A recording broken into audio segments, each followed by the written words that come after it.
Hi, this is Business with Dave. In this video, I'll be giving you tips and advice on how to run a cafe, what you need to prepare, what you need to get started with, and some of the things that you need to know and be prepared for before you start, or if you already are operating one. Here are some tips and advice that will hopefully save you money in the long run as well. Because I've been through all of this and I feel like a lot of you guys will as well, so do tune in for these as I run through all of these tips and advice as well. So yeah, let's jump straight into it.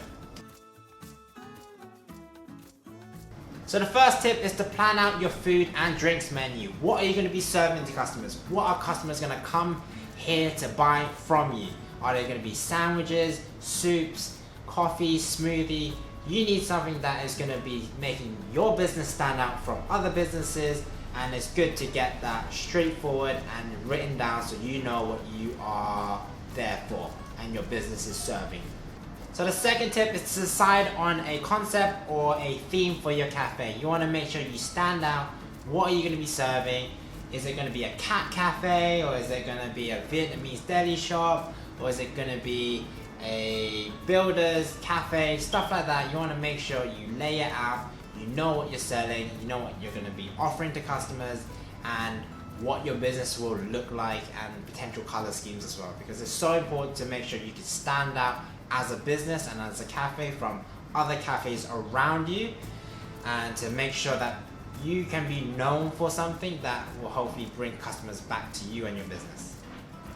Third tip is to make sure you set your prices right. Make sure you're making your margins, make sure it's price competitive around your area and what your food is actually selling for, and make sure it's competitive in that sense and that it's in line with prices around what they're selling smoothies for example, or sandwiches made to order, stuff like that. You want to make sure all of that customer will be able to see you as affordable as well, and make sure they're not being ripped off, but you're also obviously making sure that your margins you're making and you're keeping your food costs low as well in order to make those margins. Another tip is to offer eat-in and takeaway options, so it's not necessarily all have to be takeaway. If you have some seats and tables, lots of people would love to eat in instead of eating at home or in the office, so if you can have space, do offer eat-in. And those who are needing stuff on the go, you can offer takeaway and have those packaging and stuff like that ready for people to take away your food, so you can make those quick sales as well.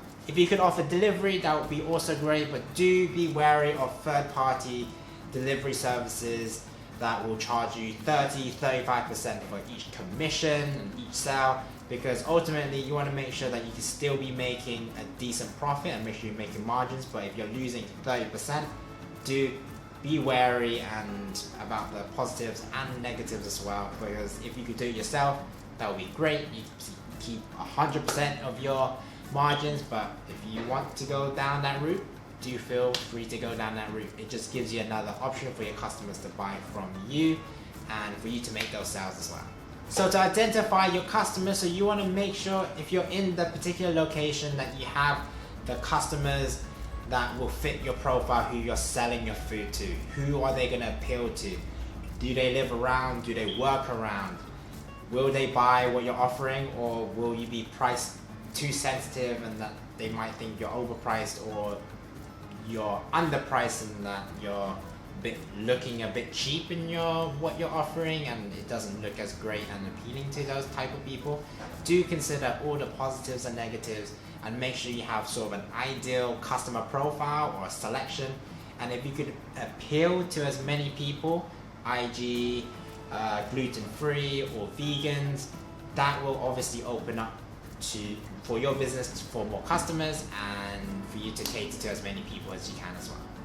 Build loyalty with your customers, super important. You don't want your customers to come once, buy once. You want them to keep coming back. That is called repeat business, and that's exactly what all businesses need in order to survive. You can't always rely on new customers discovering you every single time and not winning them over. You want to make sure you win them over, impress them with your food, your service, give them reasons to come back to you and no one else or other people, and just make sure everything is all positive with you and your business, that they see reasons why you're doing it and tell them your story, and just make sure that it stands out and that you can make sure you can build that loyalty with you and your customers so that they could hopefully tell their friends and family about you as well, which is so important for survival and for the long term as well. So the next tip is to make sure you have contingency money. So this is reserve capital in your business bank account in case anything happens. Just in case shop closures or you have to close for a month or something happens, you will have money to pay your bills, pay your staff maybe as well, and have enough to sustain your business in case anything happens. So important, particularly in this day and age where at the moment the coronavirus is here as I'm filming this video. If you could prepare well, have that reserve capital, you can make sure you can ensure your business survives and it can reopen successfully, and you wouldn't need to borrow money as much as you probably should. So getting your name out, so this is you putting your name on social media, make sure you have your website, your shop looks fitted out, you got your signage, you got your posters and how it's decorated. Make sure it looks good, looks semi-professional, or if it's homemade then make sure it just looks really authentic and homemade. People love the story behind businesses as well, so if you could tell a nice story about why you're doing it, where the recipes are from, that's always a big plus. And obviously a message that will hopefully translate to customers about you and your business is always important, because that will hopefully bring more customers and you will build customer loyalties that way as well. If you could open up your kitchen, that would also be great. Visually, people could see that everything's clean, they see that everything is transparent, and that's the thing. You want to make sure it's nice, open. People could be building trust in you and your business that everything is done properly, is clean, hygienically as well, and you can see everyone wearing aprons and gloves and stuff like that. That builds confidence, that builds trust, and so important in this day and age where there's just so much competitors out there. You want to make sure you build as much customer loyalty and the trust as possible in order to keep those customers coming into your business day in, day out, week, months and years as well. Showcasing your food, so if you can display your food in the most attractive way, either through social media in terms of like pictures on like Instagram or Twitter, or just like shop fronts as well.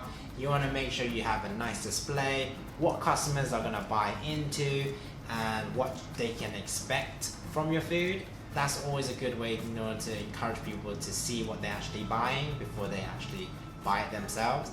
So showcasing your food, make sure it's nicely laid out, nicely presented, and hopefully they will buy from you and hopefully they'll like it and come back again.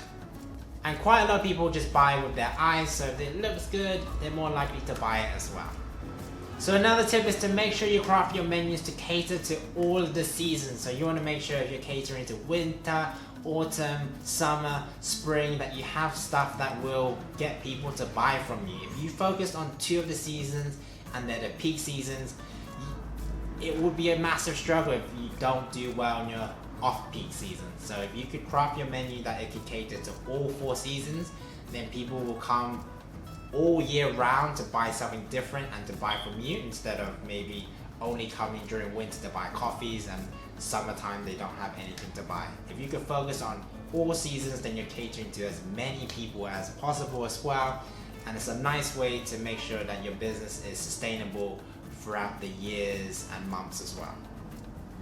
Don't be afraid to target those with disposable income, because those who can afford it, they're more likely to buy from you as well than those who don't have the disposable income. So if you could focus on making sure that you're offering good quality food that appeals to a wider audience, and those who will more likely to buy from you, then that's a good way in order to increase those sales and to get those customers in. And they're more likely to spend more in your establishment as well if they have those disposable income. So do focus on crafting your menu, crafting your store and shop and cafe around what they want to buy, and hopefully you'll be able to cater to that, so then they will buy from you in particular. So the next tip is don't be afraid to change and adjust as you slowly evolve your business, and as time goes by, There will be some stuff where there are stuff that you need to improve on. There's stuff, maybe some negative feedback from customers that you can improve on. This is your chance to move past it, improve and change as you go along, and make sure you give the customers that better experience or better food as an outcome as well. Because ultimately, as you improve your business evolves, it appeals to more people, and hopefully they'll grab more people's attention. But obviously in the beginning, as you are slowly getting used to everything, it will take time, it will take months to make sure you got your menus correct, make sure you got your items correct, and that it appeals to as many people as you can. So do not be afraid to change. You can't stick to the same thing you started from the beginning. You really do need to evolve as time evolves as well, and as food trends change. So the next point will draw on the previous one. So don't be afraid to take in feedback. All feedback can be really productive, and it really depends on how you take it, because if it's negative, it means that there are things that you need to improve upon, whether it's food or service. If it's positive, then you know that you're doing something right, and that you just need to keep up with the consistency, and that's super important. If you are not consistent, then people really don't know what they're buying from you anytime that they come by. If it's bad one time, good another time, bad another time, good another time, they're less likely to come by anymore, because your consistency is not straightforward. It's so difficult. So if you could keep it constant, if you can improve on the feedback that you're being given, either through review platforms or whether they're sending you an email, do take that feedback and criticism on board and make sure you can improve like that. Because the best way to win those customers over as well, if they've had a negative experience, is that you can solve their issue. You could maybe make up for what you've done wrong, or if you can improve your processes along the way and show the customers that, yes, I've read your comment, I will take it on board and I will change accordingly, so that hopefully I could win your trust over, and hopefully your friends and family will come by as well. So ultimately, your biggest critic will be your customers as you go through. But obviously, if you feel like they've said stuff that is unjust, that you've done everything right, you serve the best food, best quality, service, there's nothing really you can do much more but to stick to your guns. So in that sense, obviously you need to weigh up the chances, but definitely in the beginning process, the first 1 or 2 years, this is the time where you change, improve, and then in the 3rd and 4th year, you should have a winning formula where you have those customers coming, you have those fixed menus that you know people will buy, and then you know your menu inside out and your customers as well. But definitely take those feedback in. Don't take it as in discard them. Do consider each and every comment as well. So next tip is to make sure you factor in VAT to your pricing of your food, because this is where the government takes 20% of whatever you make, and that goes over as taxation, so you don't keep any of that. So you want to make sure you price maybe 20% higher above what your cost is and what your margins are in order to make up those margins. But do factor in VAT if your threshold for your income for your business is higher than what it is set at. Because the worst is when you set your pricing according to what your food costs are, and then you sell for a couple of months, and then you don't realize that every margin of profit that you make, 20% gets taken out. So you want to make sure that other 20% taken out, you can cover everything else like labor and food costs as well, and still make a margin. The next point is to use your money and capital wisely. So you want to make sure you can survive. The first 1 and 2 years is by far the most difficult years as well. This is where you win customers over or you lose customers. This is where you get new customers in, or that you just don't appeal to as many people.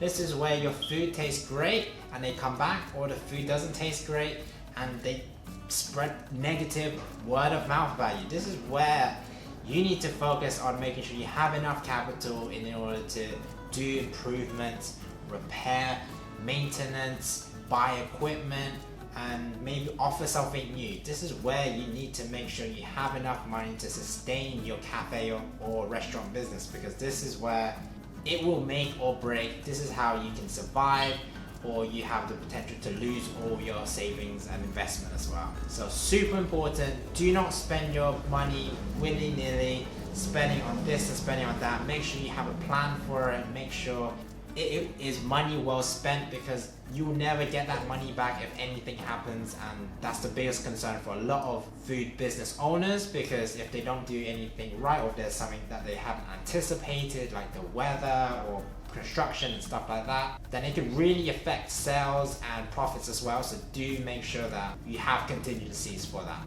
So the next tip is to don't be afraid to ask for help. So if there's stuff that you don't know, you're not aware of how to do, like designing or doing finance, make sure you find those people who could help you do it. So if it's like finance, you want to find an accountant who you can trust and rely on, so then they could handle all the financial side. If you have no idea about how to design stuff, find someone, one of your friends, family, who can do work for you that hopefully will look great and that you don't need to focus on it, because already if you're a business owner, you have so much going on in your head to organize. You need a team to be able to do it. If you don't have recipes in place, find someone. Is it your mom? Is it your grandma? Is it your dad's recipe? Make sure that they're there to help you. Write it all down. You want to make sure you have all of these people and things in mind, because if you don't, then you're more likely to fail because you can't do everything yourself. And ultimately it'll be down to your team that you assemble, because it will make or break your business if you don't have the right people at the right places helping you and getting things done.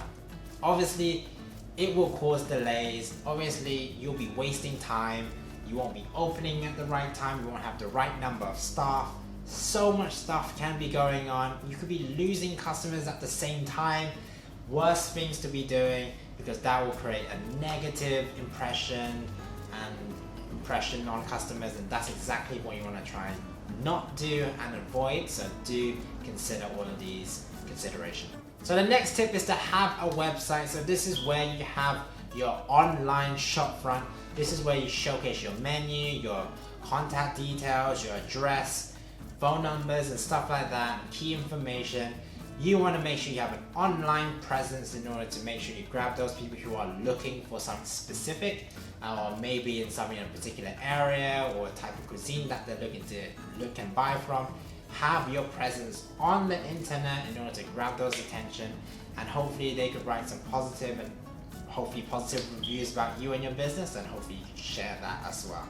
So having that online presence is so important for any new business.